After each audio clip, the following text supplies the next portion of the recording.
முத்துவும் ராதாவும் குழந்தை இல்லாத ஏக்கத்துடன் இருக்கிறார்கள்.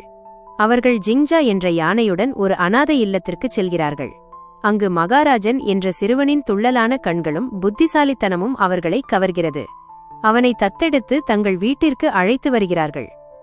வீடு திரும்பிய மகாராஜன் புதிய சூழலில் சற்று தயக்கம் காட்டினாலும் ராதாவின் தாய்மை கலந்த கவனிப்பிலும் முத்துவின் தோழமை கலந்த அரவணைப்பிலும் விரைவில் இயல்பு நிலைக்கு திரும்புகிறான். ஜிங்ஜா யானையும் மகாராஜனிடம் பாசம் காட்டுகிறது. சில நாட்களில் ஜிங்ஜா ஒரு அழகான குட்டி யானையை ஈன்றெடுக்கிறது. அதற்கு டோரா என்று பெயரிடுகிறார்கள். மகாராஜனும் டோராவும் பிரிக்க முடியாத நண்பர்களாக மாறுகிறார்கள். ஒரு நாள் மகாராஜனுக்கு திடீரென உடல் நலம் குன்றுகிறது.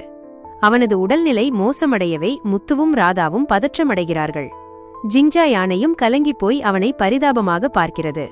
ராதாவின் அன்பான கவனிப்பாலும் மருத்துவர்களின் சிகிச்சையாலும் மகாராஜன் மெல்ல தேறி வருகிறான். அவனது உடல்நிலை தேறியதும் டோராவுடன் மீண்டும் விளையாடத் தொடங்குகிறான். ஒரு நாள் மகாராஜனும் டோராவும் காட்டில் விளையாடிக் கொண்டிருக்கும்போது ஒரு சிறிய நரியின் அழுகுரல் கேட்கிறது. இருவரும் அந்த திசையை நோக்கிச் சென்று பார்த்தபோது ஜம்ஜம் என்ற அந்த நரி ஒரு பொறியில் சிக்கித் தவிப்பது தெரிந்தது. மகாராஜன் உடனடியாக செயல்பட்டு ஜம்ஜமை பத்திரமாக மீட்கிறான். இந்த சம்பவத்திற்கு பிறகு மகாராஜன், டோரா மற்றும் ஜம்ஜம் மூவரும் நெருங்கிய நண்பர்களாக மாறுகிறார்கள்.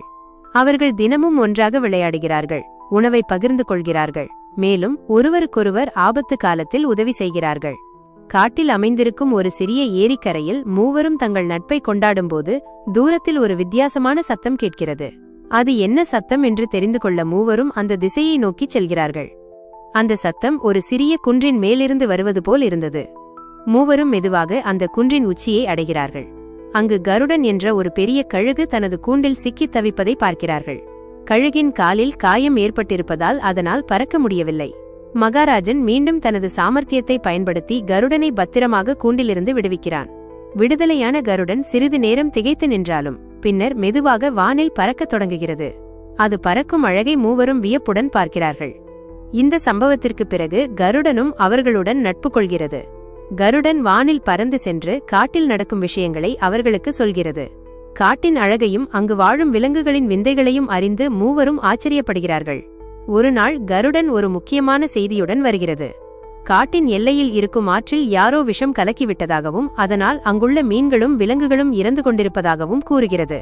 இதை கேட்டவுடன் மூவரும் அதிர்ச்சியடைகிறார்கள்.